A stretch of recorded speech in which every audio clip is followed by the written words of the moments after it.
नमस्कार दोस्तों, स्वागत है आपका तिवारी एकेडमी में। आज के इस वीडियो में हम बात करने वाले हैं कक्षा 10 के सामाजिक विज्ञान में इतिहास के अध्याय 5 के विषय में, जिसका शीर्षक है मुद्रण संस्कृति और आधुनिक दुनिया। दोस्तों, कैसे हैं आप सभी लोग? मुझे उम्मीद है कि बहुत स्वस्थ होंगे, बेहतर होंगे और आनंद ले रहे होंगे अपने जीवन का, अपनी रोज़मर्रा की ज़िंदगी का, है ना?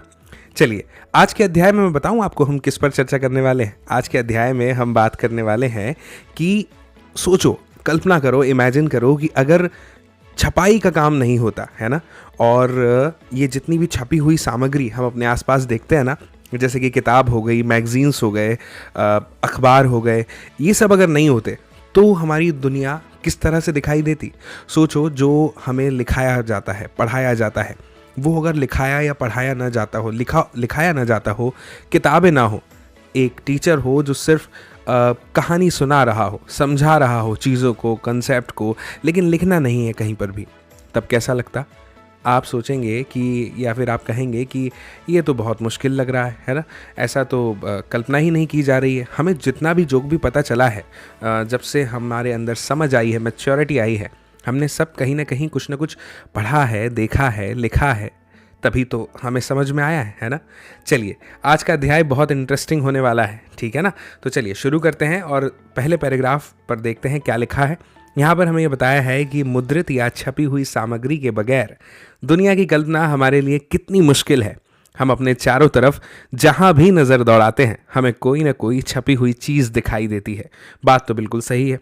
किताबें दिखती हैं, पत्र पत्रिकाएं दिखते हैं, अखबार दिखते हैं, मशहूर तस्वीरों की नकलें हमें दिखाई देती है, या फिर मेज़ पर पड़े हुए नाटक के प्रोग्राम को ही देख लीजिए। सरकारी सूचनाएं हो, है ना, कैलेंडर हो, डायरी हो, सड़क के किनारे विज्ञापन हो, और या फिर सिनेमा के पोस्टर हो, हमारी किसी फेवरेट फिल्म का पोस्टर या फिर किसी फेवरेट एक्टर का पोस्टर। आपने इस तो देखा ही होगा, है ना, नोटिस तो किया होगा।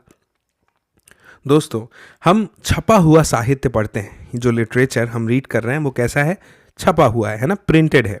पेंटिंग्स को देखते हैं, अखबार पढ़ते हैं, और सार्वजनिक दुनिया में जितने भी विवाद चल रहे हैं, डिबेट्स चल रहे हैं ना, उसका लुत्फ उठाते हैं, जायज़ा भी लेते हैं, ठीक है ना? दोस्तों, हम मुद्रित दुनिया के अस्तित्व को मान करके चलते हैं। ये सोचने की भी ज़रूरत नहीं पड़ती कि छपाई के पहले भी एक दुनिया हो सकती थी। दोस्तों, हम शायद यही महसूस करते हैं कि छपाई का अपना एक इतिहास है, और इस इतिहास ने ना दोस्तों हमारे समकालीन ज़माने को आकार दिया है। दोस्तों, ये इतिहास क्या है? समाज में मुद्रित सामग्री कब से चलनी शुरू हुई, और आधुनिक दुनिया को बनाने में इसकी क्या भूमिका थी? इन 3 महत्वपूर्ण प्रश्नों पर हम विस्तार से इस अध्याय में चर्चा करेंगे, और जैसे जैसे हम अध्याय के अंत तक पहुंचेंगे, मेरा विश्वास है कि आपको ना इन तीनों प्रश्नों के उत्तर ज़रूर मिल जाएंगे। तो चलिए आगे बढ़ते हैं। यहाँ पर हमें ये बताया है दोस्तों कि इस अध्याय में ना हम मुद्रण के इसी इतिहास को देखेंगे, समझेंगे, और ये इतिहास क्या है कि कैसे यह पूर्वी एशिया से शुरू होकर के यूरोप और भारत में फैल गया। हम मुद्रण तकनीक के प्रसार और प्रभाव को सामाजिक जीवन में आए कुछ बदलावों से जोड़ेंगे, और जोड़ करके समझने की भी कोशिश करने वाले हैं। इस पेंटिंग को देखिए, आप इस तस्वीर को देखिए जो आपको अभी आपकी स्क्रीन पर दिखाई दे रही है। इसके बारे में छोटी सी जानकारी दी हुई है। क्या? प्रिंट के आने से पहले पुस्तक निर्माण, अखलाक ए नसीरी, 1595 से। दोस्तों, भारत का एक शाही वर्कशॉप भारत में छपाई आने से काफ़ी पहले। यहाँ पर पाठ को पहले बोलकर लिखाया जा रहा है, फिर तस्वीर बनाई जा रही है। पुस्तक निर्माण में सुलेखन और चित्रकारी का बहुत महत्व था। दोस्तों, छापे खाने के आने के बाद इन कलाओं का क्या हुआ, ये तो सोचने लायक बात है, नहीं है क्या? चलिए अब बात करते हैं शुरुआती छपी किताबों के विषय में। दोस्तों, मुद्रण की सबसे पहली तकनीक जो है ना, वो चीन, जापान और कोरिया में विकसित हुई। यह छपाई हाथ से होती थी। तकरीबन 594 ईस्वी से दोस्तों चीन में स्याही लगे काठ के ब्लॉक या तख्ती पर कागज़ को रगड़कर किताबें छपी जाने लग गई थी। दोस्तों, चूंकि पतले छिद्रित कागज़ के दोनों तरफ छपाई संभव नहीं होती थी, इसीलिए पारंपरिक चीनी किताब एकॉर्डियन शैली में किनारों को मोड़ने के बाद सिल करके बनाई जाती थी। दोस्तों, ये एकॉर्डियन शैली क्या होती है समझ गए ना आप? किनारों को मोड़ा जाता है और उसके बाद में उन्हें सिल दिया जाता है। दोस्तों, किताबों का सुलेखन या खुशनवीसी करने वाले लोग दक्ष सुलेखक या खुशखत होते थे। अब आप कहेंगे सर इतने कठिन शब्द हैं, इनका अर्थ तो बताइए। तो चलिए मैं आपको बता देता हूं कि खुशखत या सुलेखक का अर्थ होता है कैलीग्राफर, जो कि कैलीग्राफी लिखते हैं, जिसे खुशनवीसी कहा जाता है। अब ये क्या होती है ये तो आपको पता ही होगा। अक्षरों को सुव्यवस्थित तरीके से, सुंदर तरीके से लिखा जाता है, उसी कला को कैलीग्राफी कहा जाता है ना? ठीक है दोस्तों, जो हाथ से बड़े सुंदर सुडौल अक्षरों में सही सही कलात्मक लिखाई किया करते थे। दोस्तों, एक लंबे अरसे तक मुद्रित सामग्री का सबसे बड़ा उत्पादक जो था ना, वो चीनी राजतंत्र था। ठीक है ना? और सिविल सेवा परीक्षा, सुन रहे हैं ना आप? सिविल सेवा परीक्षा, जिसे हम आईएएस के नाम से भी जानते हैं, इससे नियुक्त चीनी जो है उसकी नौकरशाही भी विशालकाय थी। दोस्तों, यहाँ पर सिविल सेवा परीक्षा जो है ना, उसको मैंने आपको आईएएस का एग्जांपल इसलिए दिया क्योंकि वो हम जनरली उसे उसी नाम से जानते हैं और वो इंडिया के बारे में है ना, लेकिन यहाँ पे हम चीन की बात कर रहे हैं, तो वहाँ की जो सिविल सेवा परीक्षा थी उससे नियुक्त चीन की नौकरशाही भी बहुत ही विशालकाय थी। तो चीनी राजतंत्र जो था ना, वो इन परीक्षाओं के लिए बड़ी तादाद में किताबों को छपवाया करता था। दोस्तों सोचिए, 16वीं सदी में परीक्षा देने वालों की तादाद बढ़ी, लिहाजा छपी किताबों की मात्रा भी उसी अनुपात में बढ़ गई। इसके बाद में दोस्तों हमें बताया है कि 17वीं सदी जैसे जैसे आई ना, तो 17वीं सदी के आते आते ना क्या हुआ कि चीन में शहरी संस्कृति के फलने फूलने से छपाई के इस्तेमाल में भी विविधताएं आई, है ना, यानी कि डाइवर्सिटी देखने को मिली। अब क्या होता था, कैसी डाइवर्सिटी, इसको समझिए। अब मुद्रित सामग्री के उपभोक्ता जो है वो सिर्फ विद्वान और अधिकारी ही नहीं रहे, बल्कि व्यापारी अपने रोजमर्रा के कारोबार की जानकारी लेने के लिए भी मुद्रित सामग्री का इस्तेमाल करने लग गए। सोचिए, पढ़ना एक शगल भी बन गया, यानी कि रुचि पैदा हो गई, इंटरेस्ट हो गई, एक आदत बन गया। नए पाठक वर्ग को काल्पनिक किस्से, कविताएं, आत्मकथाएं, शास्त्रीय साहित्यिक कृतियों के संकलन और रोमानी नाटक पसंद थे। दोस्तों, अमीर महिलाओं ने भी पढ़ना शुरू किया और कुछ ने स्वरचित काव्य और नाटक भी छापे। दोस्तों, पढ़ने की यह नई संस्कृति एक नई तकनीक के साथ आई। 19वीं सदी के अंत में पश्चिमी शक्तियों के द्वारा अपनी चौकियां स्थापित करने के साथ ही पश्चिमी मुद्रण तकनीक और मशीनी प्रेस का आयात यानी कि इंपोर्ट भी हुआ, है ना। दोस्तों, मुझे उम्मीद है कि आप समझ पा रहे हैं कि किस तरह के चेंजेस आते जा रहे हैं एक के बाद एक क्रम से, है ना। पश्चिमी शैली के स्कूलों की ज़रूरतों को पूरा करने वाला कौन? शंघाई प्रिंट संस्कृति का नया केंद्र बन गया। दोस्तों, हाथ की छपाई की जगह अब धीरे धीरे किसने ले ली? मशीनी या यांत्रिक छपाई ने ले ली। चलिए अब बात करते हैं जापान में मुद्रण की। दोस्तों, चीनी बौद्ध प्रचारक 768 से 770 ईस्वी के आसपास छपाई की तकनीक लेकर के आए। कहाँ पर आए? जापान में आए। और जापान की सबसे पुरानी 868 ईस्वी में छपी पुस्तक डायमंड सूत्र है ना, जिसमें पाठ के साथ साथ काठ पर खुदे चित्र भी हैं। दोस्तों, तस्वीरें अक्सर जो है कपड़ों, ताश के पत्तों और कागज़ के नोटों पर बनाई जाती थी। मध्यकालीन जापान में दोस्तों कवि भी छपते थे और गद्यकार भी, और किताबें सस्ती और सुलभ हुआ करती थी। आप इस चित्र को देख रहे हैं, ये डायमंड सूत्र का एक पन्ना है। दोस्तों, अभी हमने पढ़ा ना डायमंड सूत्र के बारे में कि जापान की सबसे पुरानी 868 ईस्वी में छपी पुस्तक डायमंड सूत्र है ना। मुझे उम्मीद है कि आप ये छोटी छोटी जानकारियों को ज़रूर याद रखते होंगे, ताकि कभी परीक्षा में यह आपके सामने पूछ लिए जाएं एमसीक्यूज़ में, तो आप इनके जवाब बिल्कुल बेझिझक तरीके से बड़े कॉन्फिडेंटली दे पाएं, है ना। एक छोटी सी जानकारी हमें यहाँ पर दी हुई है, इसको समझते हैं। त्रिपिटिका कोरियाना 13वीं शताब्दी के मध्य में त्रिपिटिका कोरियाना यानी वुड ब्लॉक्स मुद्रण के रूप में बौद्ध ग्रंथों का एक कोरियाई संग्रह है। दोस्तों, इन ग्रंथों को लगभग 80,000 वुड ब्लॉक्स पर उकेरा गया था। विश्वास कर सकते हैं आप? और इन्हें 2007 में UNESCO memory of the world register में अंकित किया गया। दोस्तों, 18वीं सदी के अंत में एडो यानी बाद में जिसे टोक्यो के नाम से जाना गया, उसके शहरी इलाके की चित्रकारी में शालीन शहरी संस्कृति का पता मिलता है, जिसमें हम चाय घर के मजमों, कलाकारों और तवायफों को देख सकते हैं।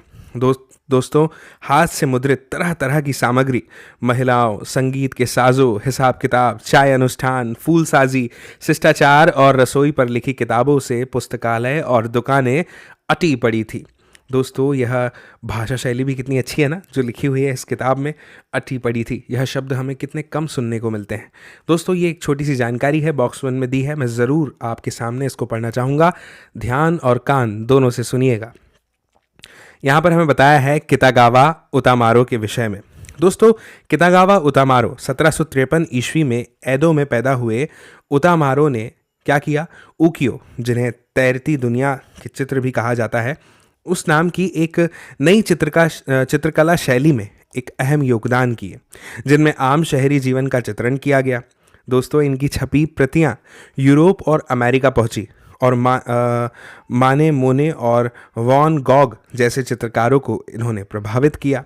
दोस्तों, यहाँ पे हमें बताया है कि सुताया जूजाबूरो जैसे प्रकाशकों ने विषय चुनकर कलाकारों से उन पर चित्र बनाने का करार किया जाता, फिर चित्रकार विषय की रूपरेखा बनाते थे। इसके बाद हुनरमंद वुडब्लॉक शिल्पी चित्रकार द्वारा बनाई गई रूपरेखा को तख्ती पर चिपका देते और चिपकाकर उसकी आकृति को उकेर लेते थे। दोस्तों, इस प्रक्रिया में मूल आरेख तो गायब हो जाता था, पर उसकी छपी नकल जो थी वो बच जाया करती थी। इस चित्र को देखिए, सुबह का नज़ारा है। रचयिता कौन है इसके? शुनमन कुबो। 18वीं सदी के अंत में ये चित्र उस समय का है। चलिए अब बात करते हैं यूरोप में मुद्रण का आना, इस विषय पर। दोस्तों, सदियों तक चीन से रेशम और मसाले रेशम मार्ग से यूरोप आते रहे थे, और भैया ये तो हमने इतिहास में भी पढ़ा है। 11वीं सदी में चीनी कागज भी उसी रास्ते वहां पहुंचा। कागज ने कातिबों या मुंशियों द्वारा सावधानी पूर्वक लिखी गई पांडुलिपियों के उत्पादन को मुमकिन बनाया। फिर 1295 ईस्वी में मार्को पोलो नामक महान खोजी यात्री चीन में काफी साल तक खोज करने के बाद इटली वापस लौटा। दोस्तों, जैसा कि हमने अभी ऊपर पढ़ा, चीन के पास वुड ब्लॉक यानी काठ की तख्ती वाली छपाई की तकनीक तो पहले से ही मौजूद थी। दोस्तों, मार्को पोलो यह ज्ञान अपने साथ लेकर के लौटा। फिर क्या था, इतालवी भी तख्ती की छपाई से किताबें निकालने लगे और जल्द ही यह तकनीक बाकी यूरोप में भी फैल गई। दोस्तों, मुद्रित किताबों को सस्ती अश्लील मानने वाले कुलीन वर्गों और भिक्षु संघों के लिए छपी किताबों के विलासी संस्करण अभी भी बेशकीमती वेलम का मतलब क्या होता है पता है आपको? यहाँ पर दिया हुआ है चर्म पत्र या जानवरों के चमड़े से भी से बनी हुई लेखन की जो सतह होती है ना, उसे वेलम कहा जाता है। तो मैं आपको बता रहा था कि वेलम पर ही छपते थे और व्यापारी और विश्वविद्यालय के विद्यार्थी सस्ती मुद्रित किताबें खरीदा करते थे उस समय। दोस्तों, किताबों की मांग बढ़ने के साथ साथ यूरोप भर के पुस्तक विक्रेता जो हैं वो विभिन्न देशों में एक्सपोर्ट करने लग गए किताबों को, यानी निर्यात करने लग गए। अब क्या होगा समझिए, अलग अलग जगहों पर पुस्तक मेले लगने लगे और बढ़ती मांग की आपूर्ति के लिए हस्तलिखित पांडुलिपियों के, यानी जो हाथ से लिखी गई है ना, उनके उत्पादन के भी नए नए तरीके सोचे जाने लग गए। दोस्तों, अब सिर्फ अमीर लोगों के यहाँ सुलेखक या कातिब नहीं पाए जाते थे, यानी कि कैलीग्राफर, बल्कि पुस्तक विक्रेता भी अब उन्हें रोजगार देने लग गए थे। आमतौर पर एक विक्रेता के यहाँ 50 कातिब काम करते थे। सोचकर देखिए कितना आश्चर्यजनक है ना? एक दुकानदार विक्रेता के यहाँ पर 50 कातिब काम कर रहे हैं। लेकिन दोस्तों, किताबों की अबाध बढ़ती मांग और हस्तलिखित पांडुलिपियों से पूरी होने वाली तो थी नहीं। नकल उतारना बेहद खर्चीला, समय लगाने वाला यानी समय साध्य और मेहनत लगने वाला यानी श्रम साध्य काम था। पांडुलिपियां दोस्तों अक्सर न बहुत नाजुक हुआ करती थी। उनके लाने ले जाने रख रखाव में तमाम मुश्किलें थी, इसीलिए उनका सर्कुलेशन यानी चलन गश्त सीमित रहा। तो किताबों की बढ़ती मांग के चलते वुड ब्लॉक प्रिंटिंग यानी तख्ती की छपाई उत्तरोत्तर आप समझिए कि धीरे धीरे लोकप्रिय होता चला गया। दोस्तों, 15वीं सदी की शुरुआत तक यूरोप में बड़े पैमाने पर तख्ती की छपाई का इस्तेमाल करके कपड़े, ताश के पत्ते और छोटी छोटी टिप्पणियों के साथ धार्मिक चित्र उस समय छापे जा रहे थे। फिर आगे है दोस्तों, हमें क्या बताया है कि जाहिर है कि किताबें छापने के लिए इससे भी तेज और सस्ती मुद्रण तकनीक की ज़रूरत थी। दोस्तों, ऐसी छपाई की एक नई तकनीक के आविष्कार से ही ये सब कुछ संभव होता, जो कि 1430 के दशक में स्ट्रैसबर्ग के योहान गुटेनबर्ग ने अंततः कर दिखाया। चलिए अब पढ़ते हैं गुटेनबर्ग और प्रिंटिंग प्रेस। दोस्तों, गुटेनबर्ग के पिता व्यापारी थे और वह खेती की एक बड़ी रियासत में पल बढ़कर बड़ा हुआ था। दोस्तों, वह बचपन से ही तेल और जैतून पेरने की मशीनें यानी प्रेस देखता आया था। बाद में उसने पत्थर पर पॉलिश करने की कला सीखी, फिर सुनारी और अंत में उसने शीशे को इच्छित आकृतियों में गढ़ने में महारत हासिल कर ली। दोस्तों, अपने ज्ञान और अनुभव का इस्तेमाल उसने अपने नए आविष्कार में किया। जैतून प्रेस ही प्रिंटिंग प्रेस का मॉडल या आदर्श बन गया। दोस्तों, और सांचे का उपयोग अक्षरों की धातुई आकृतियों को गढ़ने के लिए किया गया। फिर क्या हुआ, सुनिए। गुटेनबर्ग ने 1448 तक अपना यह यंत्र मुकम्मल कर लिया था। मुकम्मल यानी पूरा कर लिया था। उसने जो पहली किताब छापी वह थी बाइबल। तकरीबन 180 प्रतियां बनाने में सोचिए दोस्तों, उसे 3 साल लगे। लेकिन ये 3 साल उस समय के हिसाब से काफ़ी तेज थे, यानी काफ़ी जल्दी बना ली उसने उस समय के हिसाब से। दोस्तों, पर यह नई तकनीक जो है ये हाथ से किताबें छापने की तकनीक की जगह पूरी तरह से नहीं ले पाई। क्यों, अब इसे भी समझिए, लेकिन उससे पहले देख तो लीजिए योहान गुटेनबर्ग को। ये उनका चित्र है 1584 में बना हुआ। दोस्तों, शुरू में तो छपी किताबें भी अपने रंग रूप और साज सज्जा में हस्तलिखित पांडुलिपियों जैसी दिखाई देती थी। दोस्तों, धातुई अक्षर हाथ की सजावटी शैली का अनुकरण किया करते थे। हाशिए पर फूल पत्तियों की डिजाइन बनाई जाती थी और चित्र अक्सर पेंट किए जाते थे। अमीरों के लिए बनाई किताबों में दोस्तों छपे हुए पन्ने जो होते थे ना, उन पर हाशिए की जगह बेल बूटों के लिए खाली जगह छोड़ दी जाती थी। हर खरीदार अपनी रुचि के हिसाब से डिज़ाइन और पेंटर खुद तय करके उसे संवार सकता था। दोस्तों, करीब 100 सालों के दरमियान, आप कहिए कि 1450 से 1550 के बीच में, यूरोप के ज़्यादातर देशों में छापे खाने लग गए थे। जर्मनी के प्रिंटर या मुद्रक दूसरे देश जाकर नए छापे खाने खुलवाया करते थे। दोस्तों, छपाई खानों की संख्या में वृद्धि के साथ साथ ना पुस्तक उत्पादन में कमाल की बढ़ोतरी हुई। 15वीं सदी के दूसरे हिस्से में यूरोप के बाजार में 2 करोड़ मुद्रित किताबें आई। Can you believe it. यहाँ संख्या 16वीं सदी में 20 करोड़ हो गई।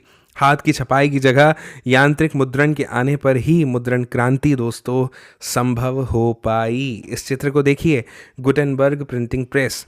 स्क्रू से लगा लंबा हैंडल देख सकते हैं आप इस चित्र में, बिल्कुल देख सकते होंगे, है ना।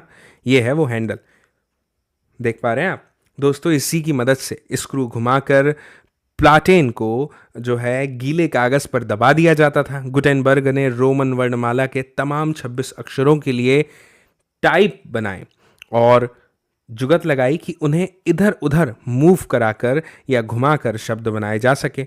दोस्तों, लिहाजा इसे मूवेबल टाइपिंग प्रिंटिंग मशीन के नाम से जाना गया और यही अगले 300 सालों तक छपाई की बुनियादी तकनीक भी रही। दोस्तों, हर छपाई के लिए तख्ती पर खास आकार उकेरने की पुरानी तकनीक की तुलना में अब किताबों का इस तरह छपना निहायत तेज हो गया। गुटेनबर्ग प्रेस 1 घंटे में 250 पन्ने यानी एक साइड छाप सकता था। दोस्तों, यहाँ पर प्लाटेन शब्द आया है ना। इसका अर्थ मैं आपको बता दूं कि लेटर प्रेस छपाई में प्लाटेन एक बोर्ड होता है जिसे कागज़ के पीछे दबाकर टाइप की छाप ली जाती थी। दोस्तों, पहले यह बोर्ड काठ का होता था और बाद में इस्पात का बनने लगा। चलिए अब आगे बढ़ते हैं और आगे बढ़ते हुए बात करते हैं इस जानकारी की जो यहाँ पर दी हुई है इस चित्र के माध्यम से। चित्र 7, यूरोप की पहली छपी किताब गुटेनबर्ग की बाइबल से कुछ पन्ने। गुटेनबर्ग ने दोस्तों कुल 180 प्रतियां छापी थी, अभी हमने पढ़ा था, पर उनमें से 50 ही बच पाई है। आइए गुटेनबर्ग की बाइबल के इन पन्नों को ध्यान से देखते हैं। दोस्तों, ये केवल नई तकनीक की देन नहीं थे। इन्हें गुटेनबर्ग प्रेस की धातुई टाइप से छापा जरूर गया था, पर इनके हाशिए पर कलाकारों ने हाथ से टीकाकारी और सुघड़ चित्रकारी भी की थी। कोई 2 प्रतियां एक जैसी नहीं हुआ करती थी। हर प्रति का हर पन्ना अलग था।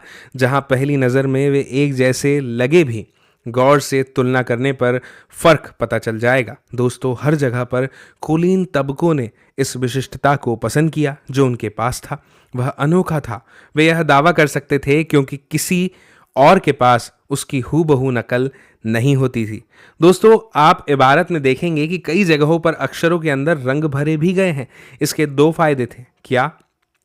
पहला, पन्ना रंगीन हो जाता था और साथ ही सारे पवित्र शब्द ज़्यादा दर्शनीय और महत्वपूर्ण बन जाते थे, यानी हाईलाइटेड हो जाते थे दोस्तों। लेकिन हर पन्ने पर रंग हाथ से भरे जाते थे। सोचिए, गुटेनबर्ग ने इबारत या पाठ को काले में छापा और बाद में रंग भरे जाने के लिए जगह छोड़ दी। इस चित्र को देखिए दोस्तों, एक मुद्रक की वर्कशॉप 16वीं सदी। इसको पढ़ने से पहले मैं दो आपको शब्द का अर्थ बता दूं। एक है कंपोजिटर और एक है गैली। कंपोजिटर का मतलब होता है छपाई के लिए इबारत कंपोज करने वाला एक व्यक्ति, और गैली का मतलब होता है धातुई फ्रेम जिसमें टाइप बिछाकर इबारत बनाई जाती थी। अब समझते हैं दोस्तों, इस तस्वीर से हमें यह पता चलता है कि 16वीं सदी में ना मुद्रक का कार्यस्थल कैसा दिखाई देता था। आप देख सकते हैं कुछ इस तरह से दिखाई देता था। लोग अपने अपने कामों में लगे हुए हैं, सारे काम एक ही छत के नीचे चल रहे हैं। दाएं छोर पर अगले हिस्से में कंपोजिटर जो है वो काम कर रहे हैं, बाएं सिरे पर गैलीज तैयार किए जा रहे हैं और धातुई अक्षरों पर स्याही लगाई जा रही है।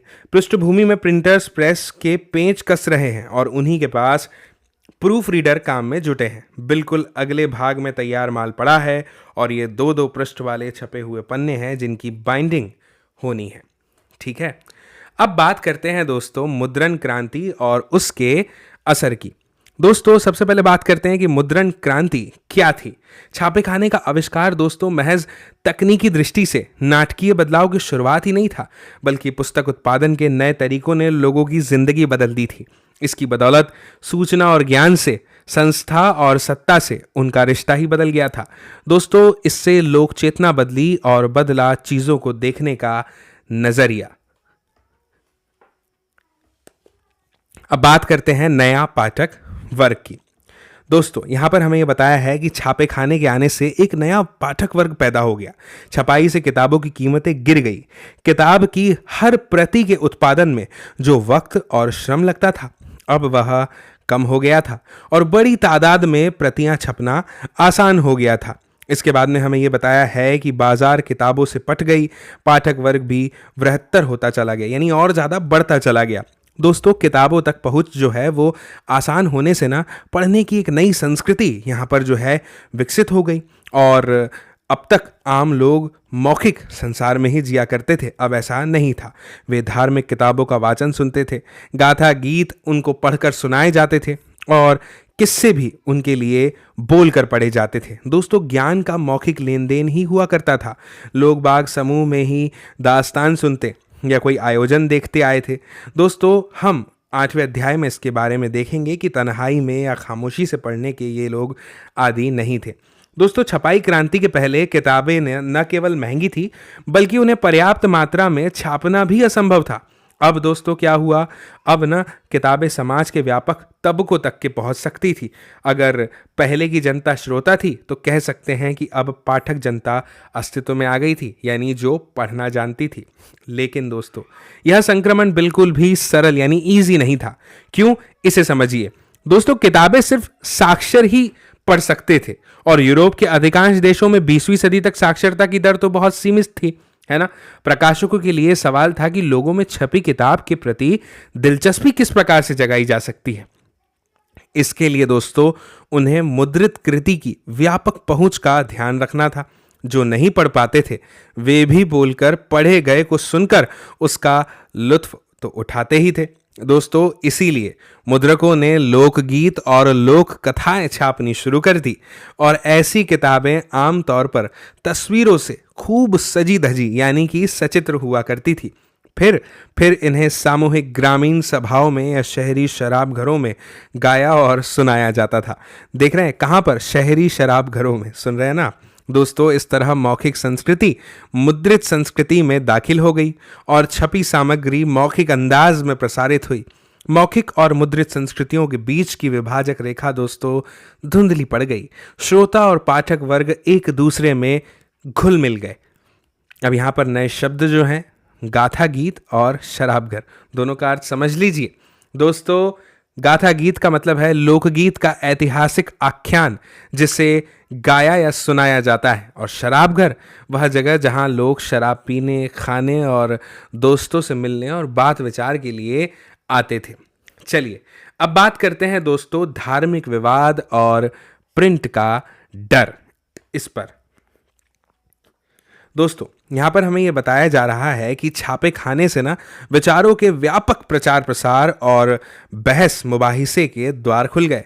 स्थापित सत्ता के विचारों से असहमत होने वाले लोग भी जो थे ना, वो अब अपने विचारों को छाप करके उन्हें फैला सकते थे, है ना। और यहाँ पर हमें यह भी बताया जा रहा है दोस्तों कि छपे हुए संदेश के जरिए वे लोगों को ना अलग ढंग से सोचने के लिए मना सकते थे या कोई कार्रवाई करने के लिए प्रेरित कर सकते थे। दोस्तों जाहिर है कि इस बात का जीवन के कई क्षेत्रों में अलग अलग और गंभीर महत्व भी हुआ करता होगा।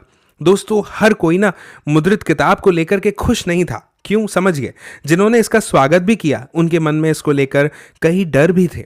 कई लोगों को छपे किताब के व्यापक प्रसार और छपे शब्द की सुगमता को लेकर एक आशंका थी, क्या कि न जाने इसका आम लोगों के जहन पर क्या असर हो। भय ये भी था दोस्तों कि अगर छपे हुए और पढ़े जा रहे पर कोई नियंत्रण नहीं हुआ तो लोगों में बागी और अधार्मिक विचार पनपने लगेंगे। अगर ऐसा हुआ तो मूल्यवान साहित्य की सत्ता ही नष्ट हो जाएगी। दोस्तों धर्मगुरुओं और सम्राटों तथा कई लेखकों एवं कलाकारों के द्वारा व्यक्त की गई ये जो चिंता थी ना, ये नवमुद्रित और नव प्रसारित साहित्य की व्यापक आलोचना का आधार बन गई। अब आइए देखते हैं कि जीवन के एक क्षेत्र धर्म में इसका क्या असर हुआ। लेकिन उससे पहले आप इस चित्र को बड़े ध्यान से देखिए। कितना कुछ देख पा रहे हैं आप इस चित्र में? क्या आपको आसमान में कोई दिखाई दे रहा है या सब लोग आप नीचे ही देख रहे हैं?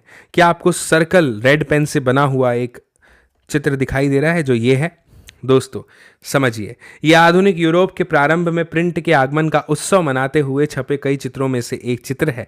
यहाँ पर हम देख सकते हैं कि छापा खाना लेकर एक देवी स्वर्ग से उतर रही है। इस देवी के आजू बाजू मिनर्वा यानी विद्या की देवी और मरकरी यानी दूत देव विवेक का भी प्रतीक है। दोस्तों तस्वीर के आगे के हिस्से में अलग अलग देशों के 6 अग्रणी मुद्रकों की छवियां और औरतें हैं। बीच में बाई और लाल घेरे के अंदर गुटेनबर्ग की तस्वीर है ना। चलिए अब आगे बढ़ते हैं दोस्तों। अब इसमें ना हमें ये बताया गया है आगे कि धर्म सुधारक मार्टिन लूथर ने रोमन कैथोलिक चर्च की कुरीतियों की आलोचना करते हुए अपनी 95 स्थापनाएं लिखी। दोस्तों इसकी एक छपी प्रति विटेनबर्ग के गिरजाघर के दरवाजे पर टांगी गई। इसमें लूथर ने ना चर्च को शास्त्रार्थ के लिए चुनौती दी थी और जल्द ही लूथर के लेख बड़ी तादाद में छापे और पढ़े जाने लग गए। इसके नतीजे क्या हुए? इसके नतीजे में चर्च में विभाजन हो गया यानी बंटवारा हो गया और प्रोटेस्टेंट धर्म सुधार की शुरुआत हुई। कुछ ही हफ्तों में न्यू टेस्टामेंट के लूथर के तर्जुमे या अनुवाद की 5000 प्रतियां बिक गई और 3 महीने के अंदर दूसरा संस्करण निकालना पड़ा। दोस्तों प्रिंट के प्रति तहे दिल से कृतज्ञ लूथर ने कहा, क्या कहा इसे सुनिए। मुद्रण ईश्वर की दी हुई महानतम देन है, सबसे बड़ा तोहफा। दोस्तों कई इतिहासकारों का यह ख्याल है कि छपाई ने नया बौद्धिक माहौल बनाया और इससे धर्म सुधार आंदोलन के नए विचारों के प्रसार में मदद मिली।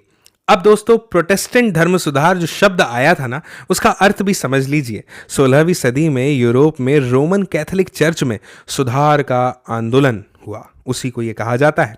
मार्टिन लूथर प्रोटेस्टेंट सुधारकों में से एक थे और इस आंदोलन से कैथोलिक ईसाई मत के विरोध में कई धाराएं निकली। इसे ही प्रोटेस्टेंट धर्म सुधार के नाम से जाना जाता है। अब दोस्तों बात करते हैं मुद्रण और प्रतिरोध की। दोस्तों छपे हुए लोकप्रिय साहित्य के बल पर कम शिक्षित लोग धर्म की अलग अलग व्याख्याओं से परिचित हुए। 16वीं सदी की अगर बात करें तो यहाँ पे लिखा है कि 16वीं सदी की इटली के एक किसान जिसका नाम क्या है, मेनोकियो। इसके बारे में ध्यान से सुनिएगा दोस्तों। किसान मेनोकियो ने अपने इलाके में उपलब्ध किताबों को पढ़ना शुरू कर दिया था। उन किताबों के आधार पर उसने बाइबल के नए अर्थ लगाने शुरू कर दिए और उसने ईश्वर और सृष्टि के बारे में ऐसे विचार बनाए कि रोमन कैथोलिक चर्च उससे क्रुद्ध हो गए। दोस्तों ऐसे धर्म विरोधी विचारों को दबाने के लिए रोमन चर्च ने जब इनक्विजिशन यानी धर्मद्रोहियों को दुरुस्त करने वाली संस्था को शुरू किया तो मेनोकियो को 2 बार पकड़ा गया और आखिरकार दोस्तों उसे मौत की सजा दे दी गई। दोस्तों धर्म के पास ऐसे पाठ और उस पर उठाए जा रहे सवालों से परेशान रोमन चर्च ने प्रकाशकों और पुस्तक विक्रेताओं पर कई तरह की पाबंदियां लगाई और फिर 1558 का समय आया जब से प्रतिबंधित किताबों की वो लोग सूची भी रखने लग गए। अब यहाँ पर इक्विजिशन और धर्म विरोधी ये दो शब्द आए हैं, दोनों का अर्थ समझ लीजिए। सबसे पहले समझिए इक्विजिशन का अर्थ क्या होता है। इसे आप धर्म अदालत भी कह सकते हैं। दोस्तों, विधर्मियों की शिनाख्त करने और सजा देने वाली रोमन कैथोलिक संस्था है ये। इसके बाद धर्म विरोधी का मतलब क्या होता है? दोस्तों, इंसान या विचार जो चर्च की मान्यताओं से असहमत हो। मध्यकाल में दोस्तों चर्च विधर्मियों या धर्मद्रोह के प्रति सख्त था। उसे लगता था कि लोगों की आस्था उनके विश्वास पर सिर्फ उसका ही अधिकार है और उसकी बात ही अंतिम है। अब इस चित्र को देखिए दोस्तों, ध्यान से देखिएगा। द मैकबर डांस, विभत्स नाच, विभत्स नाच को बताता ये चित्र है। दोस्तों, इस 16वीं सदी की तस्वीर में छपाई का खौफ किस नाटकीयता से पेश किया जा रहा था, यह देखा जा सकता है। इस बेहद दिलचस्प वुडकट यानी तख्ती छाप तस्वीर में मुद्रण के आगमन को दुनिया के अंत से जोड़ दिया गया। दोस्तों, मुद्रक के वर्कशॉप को मौत के नाच का मंच बताया गया। मुद्रक और उसके मजदूर कंकालों के नियंत्रण में हैं और उनसे मनचाही चीजें वो छपवाते हैं। दोस्तों, यहाँ पर एक स्रोत के बारे में हमें जानकारी दी है, इसे समझते हैं। किताबों का डर। दोस्तों, यहाँ पर हमें यह बताया गया है कि लातीन के विद्वान और कैथोलिक धर्म सुधारक इरास्मस, जिसने कैथोलिक धर्म की ज्यादतियों की आलोचना की, पर लूथर से भी एक दूरी बनाकर रखी। प्रिंट को लेकर बहुत आशंकित था। उसने एडेजेज 1508 में लिखा। क्या लिखा? अब इसे समझिए। जो उस समय के लोगों ने लिखा है उससे हमें सही जानकारी प्राप्त हो सकती है। समझिए दोस्तों, यहाँ पर लिखा है कि किताबें भिनी भिनाती मक्खियों की तरह हैं। दुनिया का कौन सा कोना है जहाँ ये नहीं पहुँच जाती? हो सकता है कि जहाँ तहाँ एकाध जानने लायक चीज़ें भी बताएं, लेकिन इनका ज़्यादा हिस्सा तो विद्वत्ता के लिए हानिकारक ही है। बेकार ढेर है। क्यों? क्योंकि अच्छी चीज़ों की अति भी हानिकारक ही है। इनसे बचना चाहिए। मुद्रक दुनिया को सिर्फ तुच्छ, जैसे कि मेरी लिखी चीज़ों से ही नहीं पाट रहे, बल्कि बकवास, बेवकूफ़, सनसनीखेज, धर्म विरोधी, अज्ञानी और षड्यंत्रकारी किताबें छापते हैं, और उनकी तादाद ऐसी है कि मूल्यवान साहित्य का मूल्य ही नहीं रह जाता। दोस्तों, मुझे उम्मीद है कि ये पढ़कर आप समझ पाए होंगे कि उस समय किताबों का डर कितना व्याप्त था। अब आगे बढ़ने से पहले हम कुछ शब्दों के अर्थ देख लेते हैं। जैसे सबसे पहले बात करते हैं संप्रदाय की। किसी धर्म का एक उपसमूह कह लीजिए, इसे संप्रदाय कहा जाता था। पंचांग का क्या अर्थ था? चांद, सूरज की गति, ज्वार भाटा के समय और लोगों के दैनिक जीवन से जुड़ी कई अहम जानकारियां देता है एक वार्षिक प्रकाशन पंचांग कहलाता था। और चैप बुक यानी गुटका, ये क्या होता था? पॉकेट बुक के आकार की किताबों के लिए इस्तेमाल किए जाने वाले शब्द को चैप बुक कहा जाता था। दोस्तों, इन्हें आमतौर पर फेरी वाले बेचा करते थे। ये 16वीं सदी की मुद्रण क्रांति के समय में से ही लोकप्रिय हो गए थे। अब बात करते हैं दोस्तों पढ़ने के जुनून की। इसकी तो हमें भी थोड़ी बहुत कमी पाई जाती है आज के समय में, ऐसा नहीं लगता आपको? चलिए जानते हैं इसके बारे में। दोस्तों, पूरे 17वीं और 18वीं सदी के दौरान यूरोप के ज्यादातर हिस्सों में साक्षरता बढ़ती रही। अलग अलग संप्रदाय के चर्चों ने गांव में स्कूल स्थापित किए और किसानों, कारीगरों को शिक्षित करने लग गए। दोस्तों, 18वीं सदी के अंत तक यूरोप के कुछ हिस्सों में तो साक्षरता दर जो है ना, वो 60 से 80% तक के हो गई थी। दोस्तों, यूरोपीय देशों में साक्षरता और स्कूलों के प्रसार के साथ लोगों में पढ़ने का जैसे जुनून पैदा हो गया। लोगों को किताबें चाहिए थी, इसलिए मुद्रक ज्यादा से ज्यादा किताबें छापने लग गए। नए पाठकों की रुचि का ध्यान रखते हुए किस्म किस्म का साहित्य छपने लग गया। दोस्तों, पुस्तक विक्रेताओं ने गांव-गांव जाकर छोटी छोटी किताबें बेचने वाले फेरी वालों को काम पर लगा दिया। ये किताबें दोस्तों मुख्यतः पंचांग के अलावा लोक गाथाएं और लोक गीतों की हुआ करती थी। लेकिन दोस्तों, जल्द ही मनोरंजन प्रधान सामग्री भी आम पाठकों तक के पहुंचने लग गई। इंग्लैंड में पेनी चैप बुक्स या एक पैसिया किताबें बेचने वालों की, चैपमैन कहा जाता था इनको, ठीक है। और इन किताबों को गरीब तबके भी खरीदार पढ़ सकते थे, गरीब तबके के खरीदार भी पढ़ सकते थे। और फ्रांस में यहाँ पर एक नाम दिया हुआ है बिल्बियोथिक ब्लू।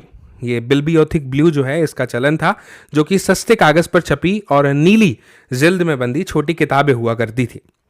दोस्तों, इसके अलावा 4-5 पन्ने की प्रेम कहानियां थी और अतीत की थोड़ी गाथाएं थी। जिन्हें इतिहास कहते थे। दोस्तों हम यहाँ पर देख सकते हैं कि अलग अलग उद्देश्य और दिलचस्पी के हिसाब से किताबों के कई आकार प्रकार थे। 18वीं सदी के आरंभ से दोस्तों पत्रिकाओं का प्रकाशन शुरू हुआ, जिनमें समसामयिक घटनाओं की खबर के साथ साथ मनोरंजन भी परोसा जाने लग गया। दोस्तों अखबार और पत्रों में युद्ध और व्यापार से जुड़ी जानकारियों के अलावा दूर देशों की खबरें भी हुआ करती थी। उसी तरह वैज्ञानिक और दार्शनिक भी दोस्तों अब जो है ना आम जनता की पहुंच के बाहर नहीं रहे। प्राचीन और मध्यकालीन ग्रंथ संकलित किए गए और नक्शों के साथ साथ वैज्ञानिक खाके भी बड़ी मात्रा में छापे गए। जब आइजैक न्यूटन जैसे वैज्ञानिकों ने दोस्तों अपने आविष्कार प्रकाशित करने शुरू किए ना, तो उनके लिए विज्ञान बोध में पगा एक बड़ा पाठक वर्ग तैयार हो चुका था। टॉमस पेन, वॉल्टेयर और ज़िया जॉक रूसो जैसे दार्शनिकों की किताबें भी दोस्तों भारी मात्रा में छपने और पढ़ी जाने लग गई। दोस्तों जाहिर है कि विज्ञान, तर्क और विवेकवाद के उनके विचार लोकप्रिय साहित्य में भी जगह पाने लगे। चलिए अब इसके बाद आगे बढ़ते हैं और बात करते हैं दुनिया के जालिमों, अब हिलोगे तुम, इस शीर्षक का मतलब क्या है। लेकिन उससे पहले ये बॉक्स 2 में दी हुई जानकारी को मैं जरूर आपके सामने पढ़ना चाहूंगा। ध्यान और कान दोनों से सुनिएगा। 1791 में लंदन के एक प्रकाशक जेम्स लॉकिंगटन ने अपनी डायरी में यह लिखा, सुनिए। पिछले 20 सालों में किताबों की बिक्री में आमतौर पर बेतहाशा वृद्धि हुई है। गरीब किस्म के किसान या गांव के लोग जो पहले अपनी शामें डायन जोगिन और भूत प्रेत की कहानियां सुनते हुए बिताते थे, अब अपनी संतानों के द्वारा पढ़े गए रोमानी या अन्य किस्मों को सुनने का आनंद लेते हुए जाड़े की रातों को छोटी करने लगे हैं। अगर जॉन शहर जा रहा है तो उसे सख्त हिदायत की जाएगी कि वह पेरेग्रिन पिकल्स एडवेंचर लेकर आए, और अगर डॉली अंडे बेचने जा रही है तो उसे कहा जाता है कि वह द हिस्ट्री ऑफ जोसेफ एंडूज लेकर ही वापस लौटे। दोस्तों समझिए, दुनिया के जालिमों अब हिलोगे तुम, ये शीर्षक क्यों रखा गया आखिर इस पैराग्राफ का। दोस्तों हुआ क्या ना कि 18वीं सदी के मध्य तक ये आम विश्वास बन चुका था क्या कि किताबों के जरिए प्रगति और ज्ञानोदय होता है। दोस्तों कई सारे लोगों का तो ये मानना था कि किताबें दुनिया बदल सकती हैं, कि वे निरंकुशवाद और आतंकी राजसत्ता से समाज को मुक्ति दिला सकती हैं, और ये मुक्ति दिला करके ऐसा दौर लेकर के आएंगी जब विवेक और बुद्धि का राज होगा। 18वीं सदी फ्रांस के एक उपन्यासकार लुई सेबेस्टियन मर्सिये ने दोस्तों घोषणा कर दी क्या कि छापाखाना प्रगति का सबसे ताकतवर औजार है।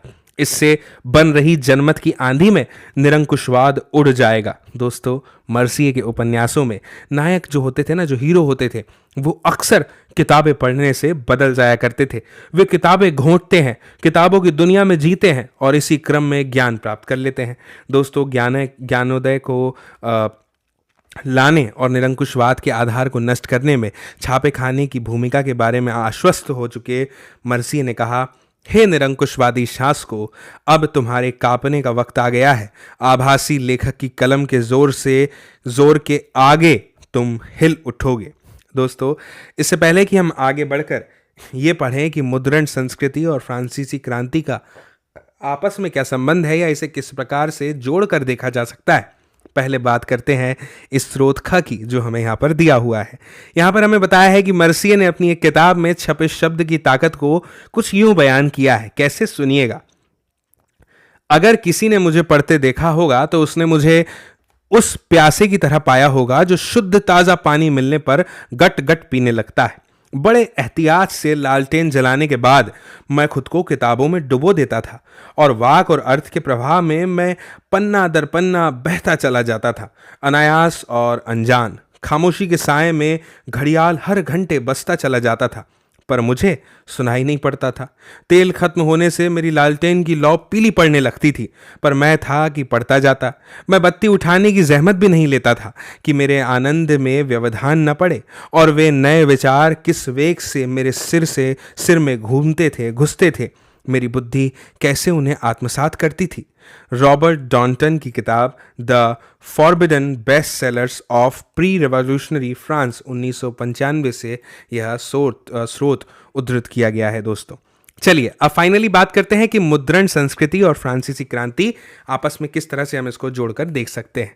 दोस्तों कई इतिहासकारों का मानना है कि मुद्रण संस्कृति ने क्या किया, फ्रांसीसी क्रांति के लिए अनुकूल परिस्थितियां रच दी। अब दोस्तों क्या हम दोनों में ऐसा संबंध बना सकते हैं? मूलतः 3 तरह के तर्क देखने लायक है। सबसे पहला दोस्तों यहाँ पर बताया है कि छपाई के चलते ज्ञानोदय के चिंतकों के विचार का प्रसार हुआ। उनके लेखन ने कुल मिलाकर परंपरा, अंधविश्वास और निरंकुशवाद की आलोचना पेश करी। उन्होंने रीति रिवाजों की जगह विवेक के शासन पर बल दिया और मांग की कि हर चीज को तर्क और विवेक की कसौटी पर ही कसा जाए। दोस्तों, उन्होंने चर्च की धार्मिक और राज्य की निरंकुश सत्ता पर प्रहार किया और ऐसा करके परंपरा पर आधारित जो सामाजिक व्यवस्था थी ना, उसको दुर्बल कर दिया। वोल्टेयर और रूसो, ये 2 नाम आप जरूर याद रखेंगे। इनके लेखन का व्यापक पाठक वर्ग था दोस्तों, और उनके पाठक एक नए आलोचनात्मक, सवालिया और तार्किक नजरिए से दुनिया को देखने लगे थे। बहरहाल अब हम बात करते हैं दूसरे तर्क की, लेकिन इससे पहले एक छोटा सा प्रश्न पूछूं मैं आपसे, क्या आपका नजरिया भी तार्किक और सवालिया और आलोचनात्मक है? सोचकर देखिएगा। आगे बढ़ने से पहले नए शब्द पर बात कर लें, निरंकुशवाद। इसका अर्थ क्या है? राजकाज की ऐसी व्यवस्था जिसमें किसी एक व्यक्ति को संपूर्ण शक्ति प्राप्त हो और उस पर ना कानूनी पाबंदी लगी हो, ना ही संवैधानिक। तो दूसरा तर्क क्या है दोस्तों कि छपाई ने वाद विवाद संवाद की नई संस्कृति को जन्म दिया। सारे पुराने मूल्य, संस्थाओं और कायदों पर आम जनता के बीच बहस मुबाहिसे हुए और उनके पुनर्मूल्यांकन का सिलसिला शुरू हुआ। दोस्तों, तर्क यानी लॉजिक की ताकत से परिचित यह नई पब्लिक धर्म और आस्था को प्रश्नांकित करने का मोल अब समझ चुकी थी। इस तरह बनी सार्वजनिक दुनिया से सामाजिक क्रांति के नए विचारों का सूत्रपात हुआ। दोस्तों, अब तीसरा तर्क भी समझिए। 1780 के दशक तक राजशाही और उसकी नैतिकता का मजाक उड़ाने वाले साहित्य का ढेर लग चुका था और इस प्रक्रिया में सामाजिक व्यवस्था को लेकर तमाम सवाल खड़े किए गए। कार्टूनों और कैरिकेचरों का अर्थ क्या होता है? व्यंग चित्र, है ना। इसमें यह भाव उभरता था दोस्तों कि जनता तो मुश्किलों में फंसी है, जबकि जो राजशाही लोग हैं ना, वो भोग विलास में डूबे हुए हैं। भूमिगत घूमने वाले इस साहित्य ने लोगों को राजतंत्र के खिलाफ भड़का दिया। दोस्तों, हम इन तर्कों को कैसे समझे? इसमें तो कोई शक नहीं कि छपाई ने विचारों को फैलाने में मदद की, लेकिन याद रहे कि लोग बाग हर तरह की सामग्री पढ़ते थे। एक तरफ वे अगर रूसो और वोल्टेयर पढ़ रहे थे, तो दूसरी तरफ चर्च और राज्य का प्रचार या प्रोपोगेंडा भी तो पढ़ रहे थे। वे हर पढ़ी या देखी चीज से तो सीधे प्रभावित नहीं हो सकते थे, जैसे कि हम भी नहीं होते। वे कुछ विचारों को स्वीकारते थे तो कुछ को नकारते भी थे, जैसे हम भी करते हैं। दोस्तों, फिर चीज़ों की अपने ढंग से व्याख्या भी करते थे। ये शायद हम करते हैं या नहीं, पता नहीं। दोस्तों, इस तरह मुद्रण ने उनके मानस को सीधे तौर पर भले ही न रचा हो, पर इसने अलग ढंग से सोचने की संभावनाओं यानी पॉसिबिलिटीज़ को ज़रूर खोल के रख दिया था। इस चित्र को आप ध्यान से देखिए दोस्तों। इस व्यंग्य चित्र में यह दिखाया गया है कि जनसाधारण, किसान, कारीगर और मजदूर किस तरह से मुश्किल हालात में थे, जबकि जिंदगी के मजे लेने वाला कुलीन वर्ग उनका दोहन और शोषण करता है। इस तरह के कार्टूनों के चलन से क्रांति के पहले लोगों के दिल दिमाग पर खास असर हुआ, है ना। अब बात करते हैं 19वीं सदी की। दोस्तों, 19वीं सदी में यूरोप ने जन साक्षरता की दिशा में लंबी लंबी छलांगे लगाई, जिसके बूते महिलाओं और बच्चों के रूप में बड़ी मात्रा में नया पाठक वर्ग तैयार हो गया। यकीन नहीं आता? समझिएगा, अब जो मैं पढ़ने वाला हूं उसको ध्यान से सुनिएगा। आप देखेंगे कि कितना बड़ा परिवर्तन सामने आया। बच्चे, महिलाएं और मजदूर। दोस्तों, 19वीं सदी के आखिर से ना प्राथमिक शिक्षा की अनिवार्य हो गई और इसके चलते बच्चे पाठकों की एक अहम श्रेणी बन गए थे। प्रकाशन उद्योग के लिए पाठ्य पुस्तकों का उत्पादन बहुत ही महत्वपूर्ण हो गया था। और दोस्तों, फ्रांस में 1857 में सिर्फ बाल पुस्तकें छपने के लिए एक प्रेस या मुद्रणालय स्थापित किया गया। इस प्रेस में ना पुरानी और नई दोनों तरह की परी कथाओं और लोक कथाओं का प्रकाशन किया जाने लग गया। जर्मनी के ग्रिम बंधुओं ने दोस्तों बरसों लगा करके किसानों के बीच से लोक कथाएं जमा करी। उनके द्वारा एकत्रित सामग्री का संपादन हुआ। फिर कहानियों को अंततः 1812 के एक संकलन में छापा गया। दोस्तों, बच्चों के लिए अनुपयुक्त सामग्री या जो चीज़ें कुलीन वर्गों को अश्लील लगती थी, उन्हें प्रकाशित संस्करण में शामिल नहीं किया जाता था। इस तरह पुरानी ग्रामीण लोक कथाओं को नया रूप मिल गया और छपने से वे कम से कम दर्ज तो हुई, पर इस प्रक्रिया में बदल भी गई, है ना। दोस्तों, महिलाएं पाठिका और लेखिका की भूमिका में ज़्यादा अहम हो गई। पेनी मैगजीन्स या एक पैसिया पत्रिकाएं खास तौर पर उन्हीं के लिए होती थी, वैसे ही जैसे कि सही चाल चलन और गृहस्थी सिखाने वाली निर्देशिकाएं। दोस्तों 19वीं सदी में ना जब उपन्यास छपने लगे तो महिलाएं उनका अहम पाठक मानी गई। मशहूर उपन्यासकारों में लेखिकाएं अग्रणी थी। जेन ऑस्टिन, ब्रॉन्ट बहने, जॉर्ज इलियट आदि ये सब नाम है, मैं हाईलाइट कर देता हूं ताकि आप इन्हें याद रखें। उनके लेखन से नई नारी की परिभाषा भी उभरी, जिसका व्यक्तित्व यानी कैरेक्टर सुदृढ़ यानी कि मजबूत था, जिसमें गहरी सूझबूझ यानी समझ थी और जिसका अपना दिमाग था, अपनी इच्छा शक्ति थी। दोस्तों 17वीं सदी से ही किराए पर किताब देने वाले पुस्तकालय अस्तित्व में आ गए थे। 19वीं सदी के इंग्लैंड में ऐसे पुस्तकालयों का उपयोग सफ़ेद कॉलर मजदूरों, दस्तकारों और निम्न वर्गीय लोगों को शिक्षित करने के लिए किया गया। दोस्तों काम के दिन के छोटे होने के बाद भी समझिए मजदूरों को अपने सुधार और आत्म अभिव्यक्ति के लिए थोड़ा वक्त मिलने लग गया। उन्होंने बड़ी संख्या में राजनीतिक पर्चे और आत्मकथाएं लिखी। अब आगे बढ़ते हैं और बात करते हैं नए तकनीकी परिष्कार की। दोस्तों 18वीं सदी के अंत तक ना प्रेस धातु से बनने लग गए थे। पूरी 19वीं सदी के दौरान छापेखानी की तकनीक में लगातार सुधार हुए। दोस्तों यहाँ पर हमें यह बताया है कि 19वीं सदी के मध्य तक तो न्यूयॉर्क के रिचर्ड एम हो ने शक्ति चालित बेलनाकार प्रेस को कारगर बना लिया था और इससे प्रति घंटे 8000 शीट या ताव छप सकते थे। दोस्तों सदी के अंत तक ऑफसेट प्रेस आ गया था, जिससे एक साथ 6 रंग की छपाई भी मुमकिन हो गई थी। 20वीं सदी की शुरुआत से ही बिजली से चलने वाले प्रेस के बल पर छपाई का काम बड़ी तेजी से होने लग गया। एक दो और चीज़ें हुई। कागज़ डालने की विधि में सुधार हो गया, प्लेट की गुणवत्ता बेहतर हो गई और स्वचालित पेपर रील और रंगों के लिए फोटो विद्युतीय नियंत्रण भी काम में आने लग गए। इस तरह कई छोटी छोटी मशीनों इकाइयों में कुल सुधार की बदौलत छपे हुए पन्ने का रंग रूप भी बदल गया। दोस्तों मुद्रकों और प्रकाशकों ने अपने उत्पाद बेचने के नए गुर अपनाए यानी कि हुनर सीखे। 19वीं सदी की पत्रिकाओं ने उपन्यासों को धारावाहिक छापा, जिससे उपन्यास लिखने की एक खास शैली विकसित हुई। दोस्तों इंग्लैंड में 1920 के दशक में हमें यह बताया है कि लोकप्रिय किताबें जो हैं वो एक सस्ती श्रृंखला शिलिंग श्रृंखला के तहत छापी जाने लग गई। और यहाँ पर यह भी बताया है कि किताबों की जिल्द का जो आवरण है ना या डस्ट कवर भी 20वीं सदी की तकनीक की नवैयत ही है। दोस्तों 1930 की आर्थिक मंदी जब आई ना तो उससे क्या हुआ कि प्रकाशकों को जो छापने वाले थे उनको किताबों की बिक्री गिरने का डर हो गया। लिहाजा दोस्तों पाठकों की जेब का ख्याल रखते हुए उन्होंने सस्ते पेपरबैक या आजिल्द संस्करण छापने शुरू कर दिए। दोस्तों इस चित्र को ध्यान से देखिए। इंग्लैंड के एक रेलवे स्टेशन पर लगे विज्ञापन अल्फ्रेड कॉन्कॉनेन द्वारा बनाया गया ये लिथोग्राफ है। 1874 छपी हुई सूचनाएं और इश्तेहार सड़कों की दीवारें, प्लेटफॉर्म और सार्वजनिक इमारतों पर लगाए जाते थे। अब बात करते हैं दोस्तों भारत का मुद्रण संसार। इसके बारे में हम एक और इंटरेस्टिंग पहलू की तरफ आ गए हैं। अब आइए देखते हैं कि भारत में छपाई कब शुरू हुई और मुद्रण युग के पहले यहाँ सूचना और विचार कैसे लिखे जाते थे। दोस्तों सबसे पहले बात करते हैं मुद्रण युग से पहले की पांडुलिपियों के विषय में। दोस्तों भारत में संस्कृत, अरबी, फारसी और विभिन्न क्षेत्रीय भाषाओं में हस्तलिखित पांडुलिपियों की पुरानी और समृद्ध परंपरा थी। पांडुलिपियां ताड़ के पत्तों या हाथ से बने कागज पर नकल करके बनाई जाती थी, है ना। कभी कभी तो पन्नों पर बेहतरीन तस्वीरें भी बनाई जाती थी। फिर उन्हें उम्र बढ़ाने के ख्याल से कि उनकी उम्र बढ़ा दी जाए, तख्तियों की जिल्द में या सिलकर बांध दिया जाता था।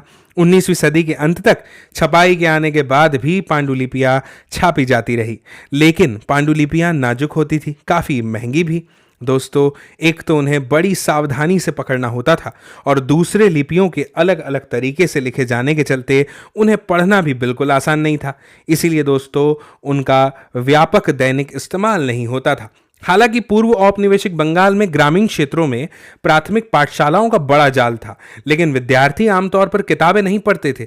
गुरु याददाश्त से किताबें सुनाते थे और विद्यार्थी उन्हें लिख लेते थे। इस तरह कई सारे लोग बिना कोई किताब पढ़े साक्षर बन जाते थे। दोस्तों अब आप इस चित्र को देखिए, ये ऋग्वेद के कुछ पन्ने हैं। प्रिंट के आगमन के काफी बाद तक हस्तलिखित पांडुलिपियां प्रकाशित की जाती रही। यह पांडुलिपि मलयालम भाषा में 18वीं सदी में बनाई गई है। उसी का चित्र आप यहाँ पर देख रहे थे। अब बात करते हैं छपाई भारत आई। दोस्तों प्रिंटिंग प्रेस पहल 16वीं सदी में भारत के गोवा में पुर्तगाली धर्म प्रचारकों के साथ आया। नहीं, इस वाक्य को तो फिर से पढ़ा जाना चाहिए। सुनिए, प्रिंटिंग प्रेस पहले पहल 16वीं सदी में भारत के गोवा में पुर्तगाली धर्म प्रचारकों के साथ आया। जेसुइट पुजारियों ने कोंकणी सीखी और कई सारी पुस्तिकाएं छापी।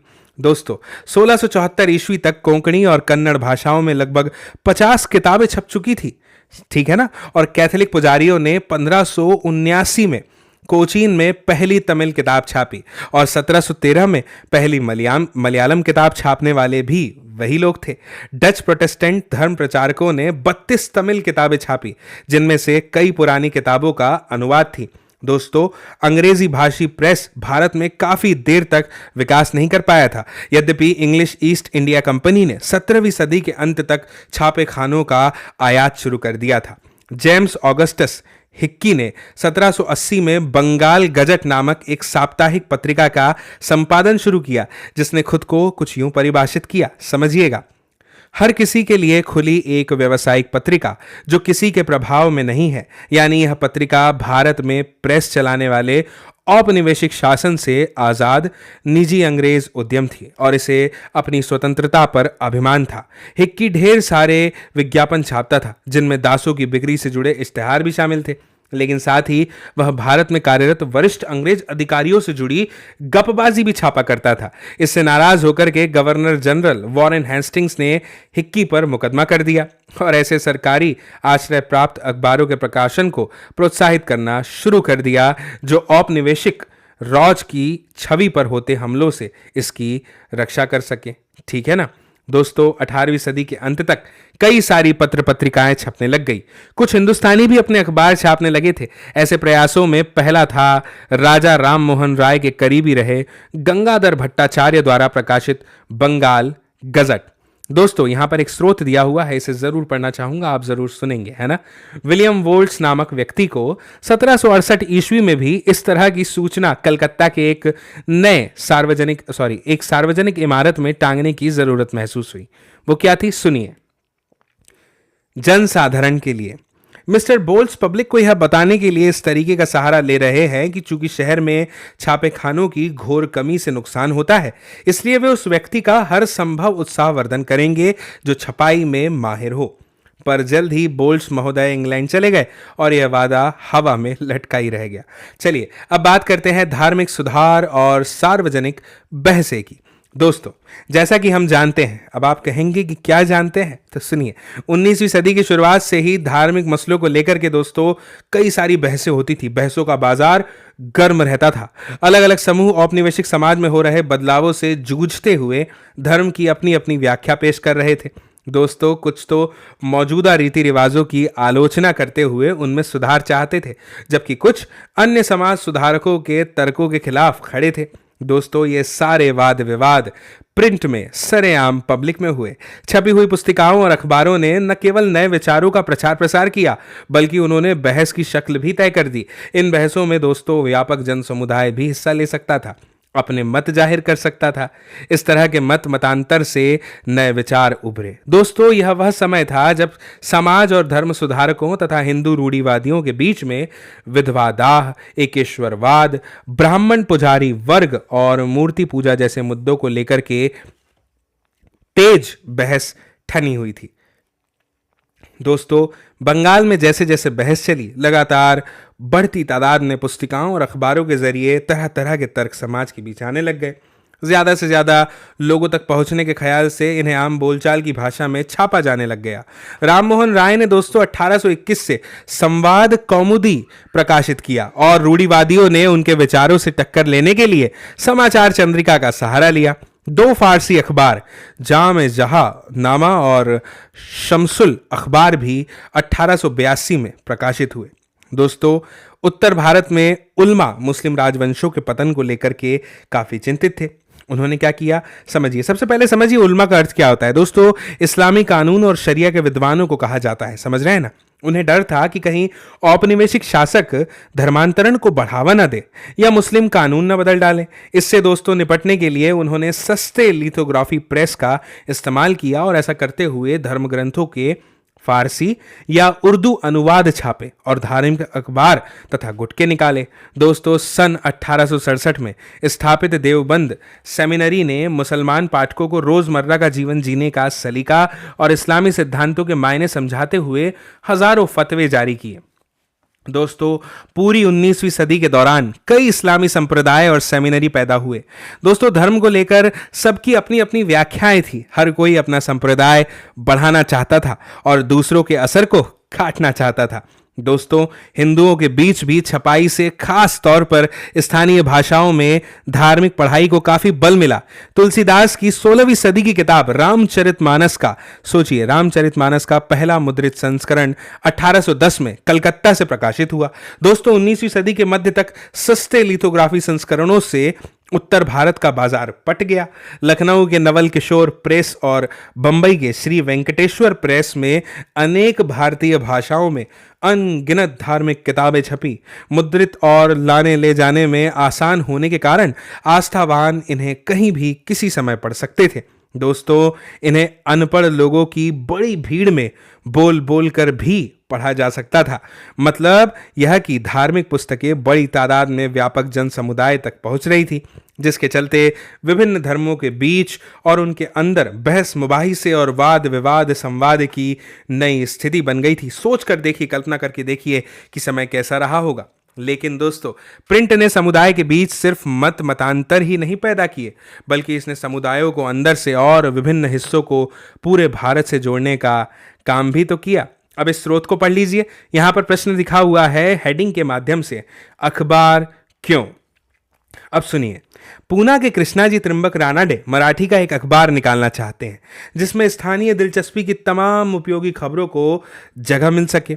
इसमें सार्वजनिक उपयोगिता, वैज्ञानिक अन्वेषण के अलावा प्राक विद्या, सांख्यिकी जिज्ञासाओं, देश के विभिन्न हिस्सों के बारे में आमतौर पर और दक्कन पर खास तौर पर जानकारियां होंगी। ऐसे तमाम लोगों से मदद और संरक्षण का निवेदन है जो ज्ञान के प्रसार और जन कल्याण के इच्छुक हैं। अब समझिए, बॉम्बे टेलीग्राफ एंड करियर 6 जनवरी 1849 का ये स्रोत था जो मैंने आपके सामने पढ़ा।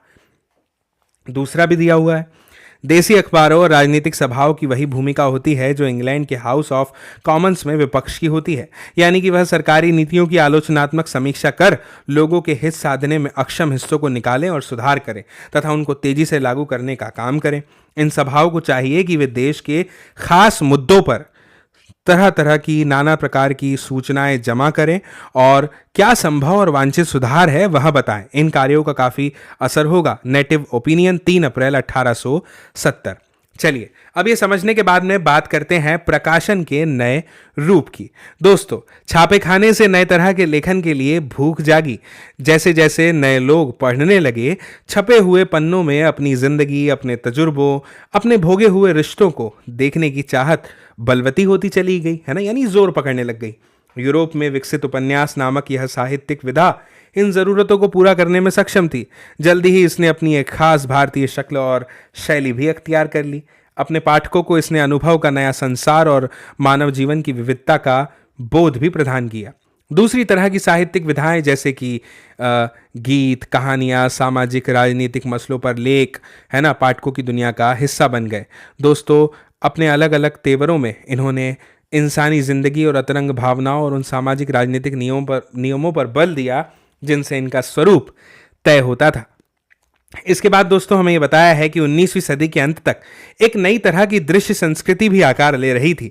छापे खानों की बढ़ती तादाद के साथ छवियों की कई नकलें या प्रतियां अब बड़ी आसानी से बनाई जा सकती थी। राजा रवि वर्मा जैसे चित्रकारों ने आम खपत के लिए तस्वीरें बनाई।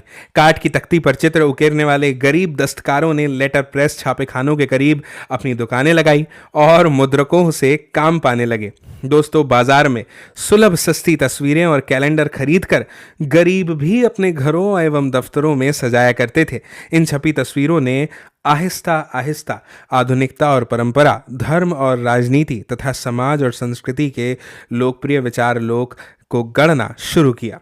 दोस्तों, 1870 के दशक तक पत्र पत्रिकाओं में सामाजिक राजनीतिक विषयों पर टिप्पणी करते हुए कैरिकेचर, यही व्यंग्य चित्र जिनके बारे में मैंने आपको बताया था, और कार्टून छपने लग गए थे। कुछ में तो दोस्तों शिक्षित भारतीयों के पश्चिमी पोशाक और पश्चिमी अभिरुचियों का मजाक भी उड़ाया गया, जबकि कुछ अन्य में सामाजिक परिवर्तनों को लेकर एक डर देखा गया। दोस्तों साम्राज्यवादी व्यंग्य चित्रकारों में राष्ट्रवादियों का मजाक उड़ाया जाता था, तो राष्ट्रवादी भी साम्राज्यवादी सत्ता पर निशाना साधने में पीछे नहीं रहे। इस चित्र को देखिए ध्यान से, देख पा रहे हैं आप? इस चित्र में क्या बताया है? राजा ऋतुध्वज द्वारा असुरों के चंगुल से राजकुमारी मदलसा को बचाया जाना राजा रवि वर्मा का यह चित्र है। राजा रवि वर्मा ने मिथकीय कहानियों को लेकर अनगिनत चित्र बनाए जो उनके अपने रवि वर्मा प्रेस में छपती थी। अब चलिए दोस्तों बात करते हैं महिलाएं और मुद्रण की। दोस्तों यहाँ पर हमें यह बताया गया है कि महिलाओं की जिंदगी और उनकी भावनाएं बड़ी साफगोई और गहनता से लिखी जाने लग गई। उदारवादी पिता और पति अपने यहाँ औरतों को घर पर पढ़ाने लगे। 19वीं सदी के मध्य में जब बड़े छोटे शहरों में स्कूल बने तो उन्हें स्कूल भेजने लग गए। कई पत्रिकाओं ने लेखिकाओं को जगह दी और उन्होंने नारी शिक्षा की ज़रूरत को बार बार रेखांकित किया। उनमें पाठ्यक्रम भी छपता था और ज़रूरत के मुताबिक पाठ्य सामग्री भी, जिसका इस्तेमाल घर बैठे स्कूली शिक्षा के लिए किया जा सकता था। लेकिन दोस्तों यहाँ पर हमें यह भी बताया है कि सारे परिवार उदार दिल नहीं थे। अनेक परंपरावादी हिंदू ये मानते थे कि पढ़ी लिखी कन्याएं विधवा हो जाती हैं, और इसी तरह दकियानूसी मुसलमानों को लगता था कि उर्दू के रोमानी अफसाने पढ़कर औरतें बिगड़ जाएंगी। कभी कभार बागी औरतों ने इन प्रतिबंधों को अस्वीकार भी किया। हमें उत्तर भारत के दकियानूसी मुसलमान परिवार की एक ऐसी लड़की की कहानी पता है जिसने गुपचुप ढंग से न सिर्फ पढ़ना सीखा बल्कि लिखा भी। उसके खानदान वाले चाहते थे कि वह सिर्फ अरबी कुरान पढ़े, जो कि उसके पल्ले नहीं पड़ता था। लिहाजा उसने वह जबान पढ़ने की जिद की जो उसकी अपनी थी। पूर्वी बंगाल में 19वीं सदी के प्रारंभ में कट्टर रूढ़िवादी परिवार में ब्याही कन्या रस सुंदरी देवी ने रसोई में छिप कर पढ़ना सीखा। बाद में चलकर उन्होंने आमार जीवन नामक आत्मकथा भी लिखी जो 1876 में छपी, और यह बंगाली भाषा में प्रकाशित पहली संपूर्ण आत्मकहानी थी। ये सब जानकारियां आपको याद भी रखनी पड़ेगी, है ना? ठीक है, अब आगे समझिए दोस्तों। चूंकि सामाजिक सुधारों और उपन्यासों ने पहले ही नारी जीवन और भावनाओं में दिलचस्पी यानी रुचि पैदा कर दी थी, इसलिए महिलाओं द्वारा लिखी जा रही आप बीती के प्रति कुतूहल तो था ही, है ना? यानी कौतूहल तो था ही। दोस्तों कैलाश बाशिनी देवी जैसी महिलाओं ने 1860 के दशक से महिलाओं के अनुभवों पर लिखना शुरू कर दिया।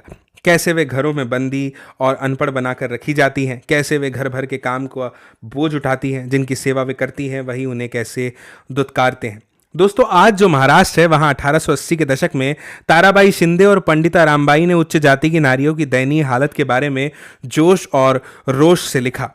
और इसके अलावा हमें यहाँ पर दिखा है कि एक तमिल उपन्यास में एक औरत ने लिखा, बहुतेरे कारणों से मेरी दुनिया छोटी है, मेरे जीवन की आधी से ज़्यादा खुशियाँ किताबें पढ़ने से आई हैं। दोस्तों उर्दू, तमिल, बंगाली और मराठी प्रिंट संस्कृति पहले ही विकसित हो गई थी, पर गंभीर हिंदी छपाई की शुरुआत 1870 के दशक से ही हुई। जल्दी ही इसका एक बड़ा हिस्सा नारी शिक्षण को समर्पित हुआ। 20वीं सदी के प्रारंभ में महिलाओं के लिए मुद्रित और कभी कभी उनके द्वारा संपादित पत्रिकाएं लोकप्रिय यानी कि पॉपुलर हो गई। इसके बाद दोस्तों कुछ पत्रिकाओं ने महिलाओं को गृहस्थी चलाने और फैशन के नुस्खे बताने के साथ साथ कहानियों और धारावाहिक उपन्यासों के जरिए मनोरंजन भी परोसा। दोस्तों पंजाब में भी 20वीं सदी के आरंभ से ही लोकप्रिय लोक साहित्य बड़े पैमाने पर छापा जाने लग गया। यहाँ पर हमें बताया है कि राम चड्ढा ने औरतों को आज्ञाकारी बीवियां बनने की सीख देने के उद्देश्य से अपनी बेस्ट सेलिंग कृति स्त्री धर्म विचार लिखी। दोस्तों खालसा ट्रैक्ट सोसाइटी यानी खालसा पुस्तिका सभा ने इसी तरह के संदेश देते हुए सस्ती पुस्तिकाएं छापी। अच्छी औरत बनने के उपदेश को कई बार संवाद के रूप में पेश किया गया। दोस्तों बंगाल में केंद्रीय कलकत्ता का एक पूरा इलाका बटाला लोकप्रिय किताबें के प्रकाशन को समर्पित हो गया। यहाँ पर आप धार्मिक गुटकों और ग्रंथों के सस्ते संस्करण तो खरीद ही सकते थे, जो आमतौर पर अश्लील और सनसनीखेज समझा जाता था, वह भी उपलब्ध था। दोस्तों 19वीं सदी के अंत तक ऐसी बहुत सारी किताबों पर काठ की तख्ती और लिथोग्राफी रंगों की मदद से प्रचुर मात्रा में तस्वीरें उकेरी जा रही थी। दोस्तों फेरी वाले बटाला के प्रकाशन लेकर घर घर घुमा करते थे, जिससे क्या होता था, महिलाओं को फुर्सत के वक्त मनपसंद किताबें पढ़ने में सहूलियत हो गई। अब बात करते हैं दोस्तों प्रिंट और गरीब जनता। दोस्तों समझिए 19वीं सदी के मद्रासी शहरों में काफ़ी सस्ती किताबें चौक चौराहों पर बेची जा रही थी, जिसके चलते गरीब लोग भी बाजार से उन्हें खरीदने की जो है स्थिति में आ गए थे। दोस्तों 20वीं सदी के आरंभ से सार्वजनिक पुस्तकालय खुलने लग गए थे, जिससे क्या हुआ, किताबों की पहुंच निसंदेह बढ़ गई। ये पुस्तकालय अक्सर शहरों या कस्बों में होते थे, यह यदा कदा संपन्न गांवों में भी। दोस्तों स्थानीय अमीरों के लिए पुस्तकालय खोलना प्रतिष्ठा की बात थी। दोस्तों 19वीं सदी के अंत से जाति भेद के बारे में तरह तरह की पुस्तिकाओं और निबंधों में लिखा जाने लग गया था। निम्न जातीय आंदोलन के मराठी प्रणेता ज्योतिबा फूले ने अपनी गुलामगिरी 1871 में जाति प्रथा के अत्याचारों पर लिखी। दोस्तों 20वीं सदी के महाराष्ट्र में भीमराव अंबेडकर और मद्रास में ईवी रामास्वामी नायकर ने, जो पेरियार के नाम से बेहतर जो है जाने जाते हैं, जाति पर जोरदार कलम चलाई और उनके जो लेखन थे वो पूरे भारत में पढ़े गए। दोस्तों इसके बाद हमें यह बताया गया है कि कारखानों में मजदूरों से बहुत ज़्यादा काम लिया जा रहा था और उन्हें अपने तजुर्बों के बारे में ढंग से लिखने की शिक्षा तक नहीं मिली थी। लेकिन कानपुर के मिल मजदूर काशी बाबा ने 1938 में छोटे और बड़े सवाल लिख और छाप कर जातीय तथा वर्गीय शोषण के बीच का रिश्ता समझाने की कोशिश करी। इसके बाद हमें ये बताया है कि 1935 से 1955 के बीच सुदर्शन चक्र के नाम से लिखने वाले एक और मिल मजदूर का लेखन सच्ची कविताएं नामक एक संग्रह में छापा गया। दोस्तों इसके बाद बेंगलोर के सूती मिल मजदूरों ने खुद को शिक्षित करने के ख्याल से पुस्तकालय बनाए, जिसकी प्रेरणा उन्हें बंबई के मिल मजदूरों से ही मिली थी। दोस्तों समाज सुधारकों ने इन प्रयासों को संरक्षण दिया। उनकी मूल कोशिश क्या थी कि इस मजदूरों के बीच नशाखोरी कम हो, साक्षरता आ जाए और उन तक राष्ट्रवाद का संदेश भी यथासंभव पहुंचे। इस चित्र को आप देख सकते हैं, लक्ष्मीनाथ बेजबरुआ का यह चित्र है। 1868 से 1938 के बीच की कहानी है। वे आधुनिक असमिया साहित्य के एक वरिष्ठ रचनाकार थे। बूढ़ी आयर साधु दादी की कहानियां उनकी उल्लेखनीय किताबों में से एक है। उन्होंने असम का लोकप्रिय गीत ओ मोर अपुनर देश, ओ मेरी प्यारी भूमि भी लिखा है। दोस्तों अब बात करते हैं प्रिंट और प्रतिबंध की। दोस्तों ईस्ट इंडिया कंपनी के तहत 1798 से पहले का औपनिवेशिक शासन सेंसरशिप या फिर पाबंदी लगाने के बारे में ज्यादा परेशान नहीं था। अब मजेदार बात क्या है पता है आपको? मजेदार बात तो यह है दोस्तों कि मुद्रित सामग्री को नियंत्रित करने के इसके शुरुआती कदम जो थे ना, वो कंपनी के कुप्रशासन की आलोचना करने वाले और कंपनी के हुक्मरानों के काम को कोसने वाले अंग्रेजों के खिलाफ उठ गए। कंपनी को इस बात की चिंता थी कि इन आलोचनाओं का लाभ उठाकर इंग्लैंड में बैठे हुए इनके निंदक कहीं भारत पर इनके व्यापारिक एकाधिकार यानी मोनोपोली पर हमला न बोल दें। दोस्तों कलकत्ता सर्वोच्च न्यायालय ने 1820 के दशक तक प्रेस की आज़ादी जो थी ना, उसको नियंत्रित करने वाले कुछ कानून पास किए और कंपनी ने ब्रितानी शासन का उत्सव मनाने वाले अखबारों को प्रकाशन को प्रोत्साहन देना शुरू कर दिया।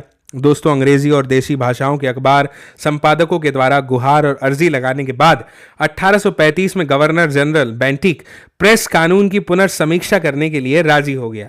फिर उदारवादी औपनिवेशिक अफसर टॉमस मैकॉले ने पहले की आज़ादियों को बहाल करते हुए नए कानून भी बनाए।